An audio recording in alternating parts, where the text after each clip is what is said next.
Der letzte Seetag vor Ende der Reise. Das Schiff ist nochmal voll, aber es verteilt sich ganz gut. Wir nutzen die Zeit, statt am Pool zu liegen, machen wir einen Rundgang über Deck 6, Deck 7 und Deck 8 und zeigen euch ein bisschen was von der Perla. Am Ende werden wir noch von den Offizieren am Bus verabschiedet, ein emotionaler Abschied.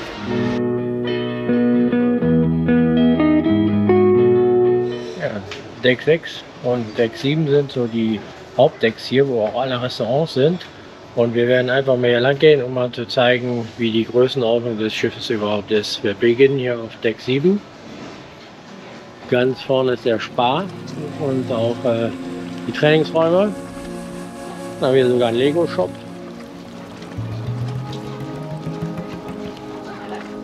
Hier oben ist auch die Einkaufsmeile. Dann kommt die Eisbar. Hier kann man nochmal Ausflüge buchen.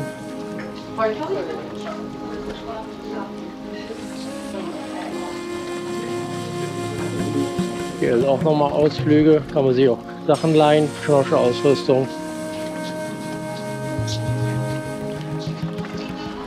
Der erste Aufzugsbereich. Und dann kommen wir zum Theatrium. Hier gibt es auch zwei Bars, Café Mare.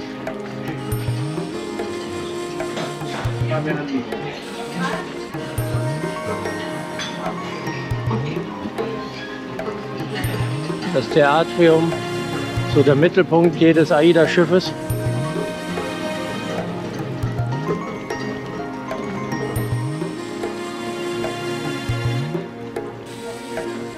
Und dann kommen wir in den Bereich der Galerie.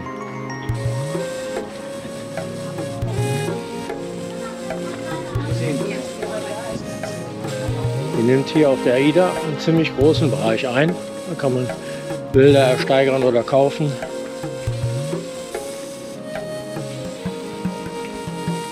Am Treppenhaus und der Galerie gegenüber dem French Kiss ist auch ein veganes Restaurant. Aber das ist nicht unser Fall. Dann kommen wir zum French Kiss. Ein Bedienrestaurant. Da muss man nur die Getränke bezahlen. Muss man allerdings immer reservieren. Ist hier auf dem Schiff sogar ziemlich groß. Im French Kiss gibt es dann mittags auch Kaffee und Kuchen. Und dann geht es weiter ins Brauhaus. Das hat nur hier nur abends auf. Hier gibt es so ein paar Essen, die man essen kann. Wird tagsüber auch als Spieleplatz benutzt. Hier wird ja selbst gebraut. Und dann kommen wir in das Weite Welt Restaurant. Hier ist auch wieder ein Treppenhaus. Das ist ziemlich groß.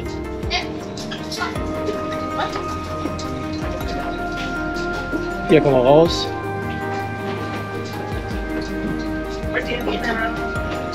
Und am Ende kommt man in die Lanai Bar.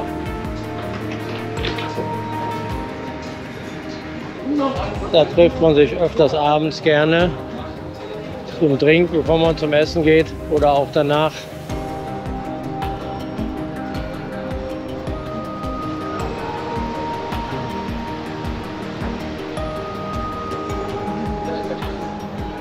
Tagsüber sehr entspannt.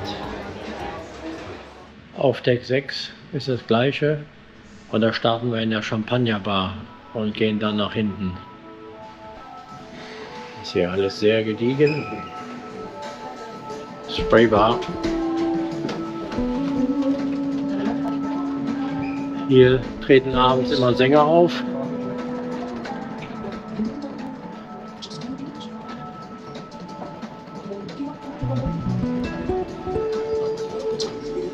Das war das Nightfly.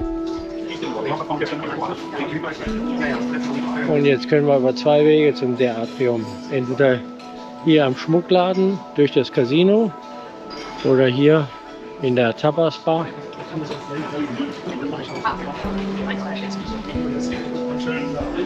In der scharfen Ecke. Einmal im Urlaub müssen wir auch hier die Brille probieren. Das war ohne Pommes, aber Da muss ich jetzt durch. Ja, aber sie sieht doch gut aus. Ja, ein bisschen blass. Ja. Paul, schmeckt dir deine Currywurst? Geht so, finde ich. Okay. Ja. Ja. Ein bisschen fade. Ja. Bisschen säuerlich so, also scharf ist er, aber naja. Geschmackssache. Okay. Hier gibt es dies und das.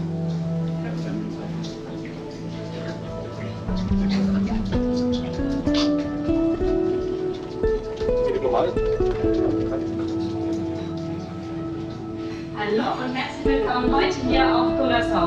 Ich wünsche Ihnen ganz viel Spaß bei den Flamingos. Fliegen Sie nicht von den Rinder. Ja.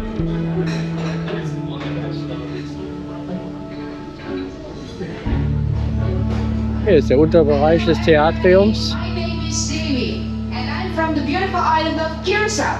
So the tour of today, we went on the west side of the island.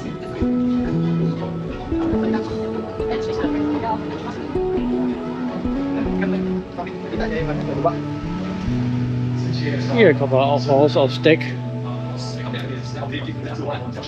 Und dann sind wir im East Restaurant, auch ein Buffet-Restaurant für asiatische Küche. Gibt Essen und Getränke frei. Dann kommen wir zum Casanova. Bedienrestaurant, Essen frei, Getränke müssen bezahlt werden.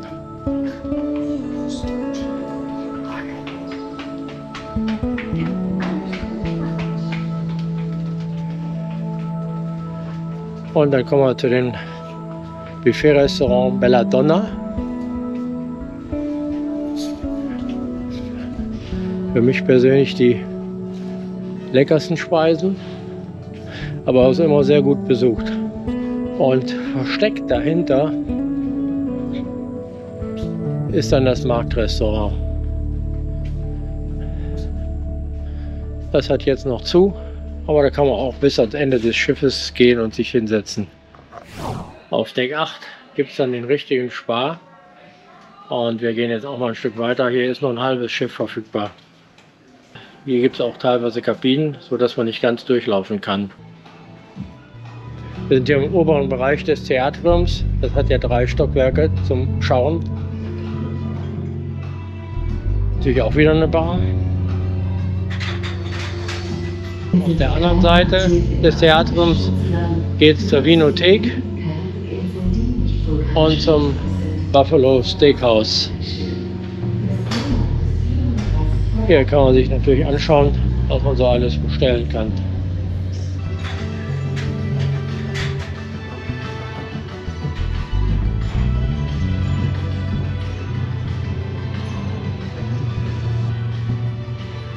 Hier ist ein Sushi, die Sushi Bar. Speisen und Getränke muss man bezahlen. Und dann ist hier das Rossini. Auch Speisen und Getränke muss man bezahlen. Das ist das Edelrestaurant auf der AIDA. Und dann ist hier auch schon Ende. Und man kommt aufs Deck.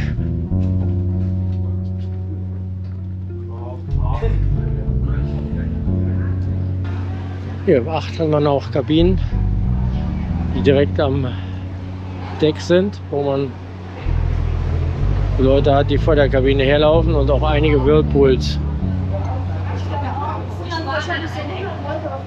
Das ist dann der Aufzug, der außen lang läuft, wo man nach draußen gucken kann und oben einen Glasboden hat. Jetzt sind wir auf Deck 15 am Beach Club. Da können wir auch nach hinten durchlaufen. Das schauen wir uns jetzt mal an. Zuerst kommen wir in den Innenteil. Da finden abends viele Veranstaltungen statt. Und dann haben die Lasershow um 22 Uhr. Wir haben einen Teil Innenpool. Hier steht der Mann mit dem Aktenkoffer da völlig deplatziert. Die Perla hat einen wunderbaren Pool. Ein Teil ist drinnen, ein Teil ist draußen. So kann man den bei jedem Wetter nutzen. Einfach toll. Oh, es regnet.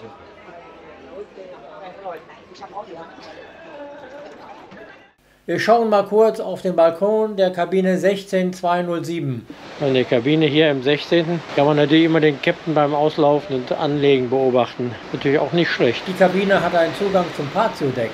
Da werfen wir mal einen kurzen Blick rein. Das ist jetzt das Patio-Deck für die etwas teureren Kabinen. Und da kommt man nicht so einfach rein. Dort hat man auch auf der AIDA wunderbar Ruhe und Entspannung. Eine Liege für sich alleine, dort ist wenig los.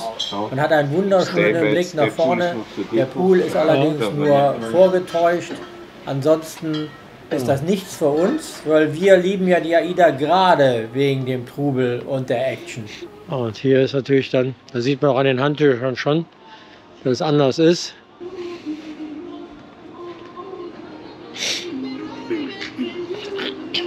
Das Highlight ist wirklich das hier. Ja. Und dann Infinity Pools nach vorne raus. ja, das ist natürlich toll. Hier hat man dann natürlich seine Ruhe und Entspannung und hat auch genügend Sitzmöglichkeiten und muss sich nicht durch die Masse kämpfen. Wir sind jetzt hier ganz vorne im Schiff und ich möchte euch jetzt mal zeigen, wie weit das doch ist, wenn man einmal von vorne bis hinten durch den Kabinengang durchgeht. Das ist hier sehr verzweigt und da denkt man immer nach jeder Kurve, man hat das Ende erreicht, aber es geht immer noch weiter.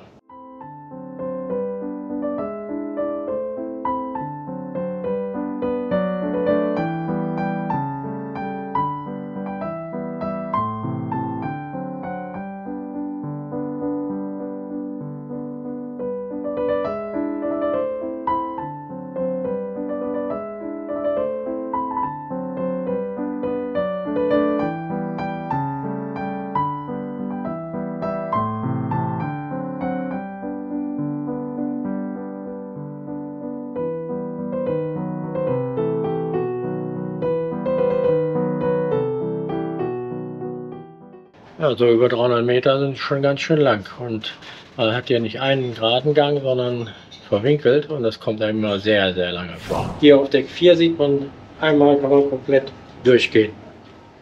Kann man ganz gerade laufen. Schon ein ganz schöner Weg immer. In der Mitte von Deck 4 ist dann der Waschsalon. Bügeleisen, Waschmaschinen, Trockner. Kostet 2 € waschen und 2 € trocknen. Kann man hier einstellen. Ui. Ja, kann man das alles selber machen. Muss man nicht abgeben zum Waschen. Hier steht zwar die Torte, bei anderen AIDAs konnte man die essen, aber hier ist nur ein Modell. Auch die Torte darf natürlich nicht fehlen. Nach dem letzten Abendessen geht es nochmal ins Theatrium. Filmen? Ja. Fotografieren? Ja. Blitzlicht? Nein. Mitsingen? Klaro. Am Platz mittanzen? Logo. Obacht auf Deck 6. Nicht rund um die Bühne laufen. Und Hände weg von der Bühne, wenn sie sich bewegt. Okay. Sonst komme ich runter. Und dann ist die Show aus. Das wollen wir nicht. Verstanden? So, das war's. Ich habe fertig. Sie hat fertig, liebe Gäste, und wir legen los. Ihre AIDA-Stars, die stehen bereits in den Startlöchern und freuen sich gleich zu Ihnen auf die Bühne zu kommen.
Shows auf AIDA sind immer klasse.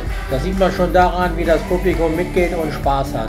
Das ist auch ein Grund, warum man mit AIDA fährt. Die Lasershows auf der AIDA Perla sind wirklich Spitzenklasse.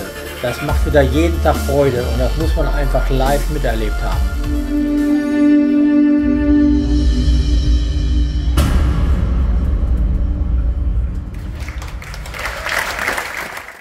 Am Abreisetag ist der Pool leer und es wird gearbeitet. Alle sind fleißig, der kriegt einen komplett neuen Anstrich. Hier unten wird die AIDA frisch beladen.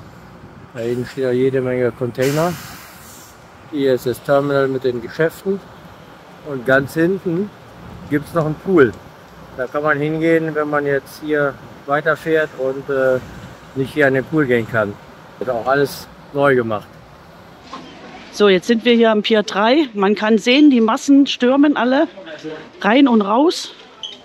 Ihr möchtet alle abgeben, richtig? Wir haben 2 Handtücher, genau. Dann müsst ihr beide ausschicken gleich. Genau, und jetzt werden die Handtücher hier reingetan. Und dann geht's raus. Da ist nochmal ein Starbucks. Auf der AIDA Perla gab es zum ersten Mal ein Handtuchkonzept. Wenn wir das am Schluss nicht abgegeben hätte, hätte das 25 € pro Person gekostet. Da sind wohl einige Handtücher an den Karibikständen liegen geblieben und mussten jedes Mal mühsam eingesammelt werden. Und das hat man sich so natürlich gespart. Das war unsere Reise. Die war schon schön. Hier sieht man, hier werden die ganzen neuen Koffer eingepackt und dann auf die Zimmer verteilt. Noch haben sie Pause. Aber gleich wird es hier auch richtig voll. Das Schiff wird voll mit 4.100 Passagieren ungefähr. Noch hat er Pause.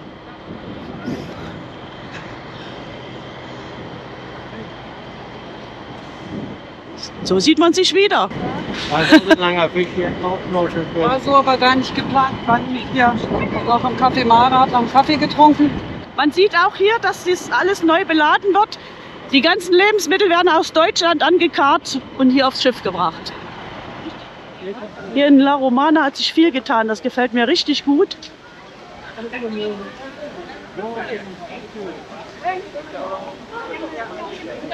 Zum Abschied werden wir am Bus noch vom Captain, vom General Manager und vom Entertainment Manager verabschiedet. Das war eine tolle Geste und ein emotionaler Moment. Das werden wir so schnell nicht vergessen. Wo ist der Rum für uns? So zum Abschied, damit es nicht so... Hör mal, die 10 kannst du gar nicht alles aufnehmen. Möchtest du mir noch ein paar nette Worte sagen zum Abschied? Einfach wiederkommen. Wenn es zu Hause zu kalt wird, einfach wieder Koffer packen, mit, wieder herkommen, wir trinken Rumpunsch, die Welt wird wieder schütteln. Super! Ja. Da bin ich wieder mit der Kamera, hallo! Ja, jetzt stelle ich mich wieder daneben. Ja, ne? Genau! Wir warten eine tolle Reise mit euch, super! Guten Rutsch, schöne Weihnachten. Vielen Dank. Tschüss! Danke, gleichfalls! Genau, den nehmen, der ist noch nicht so. Bei mir ist das doch, irgendwo müssen wir erst. La Romana ist wirklich klein und voll.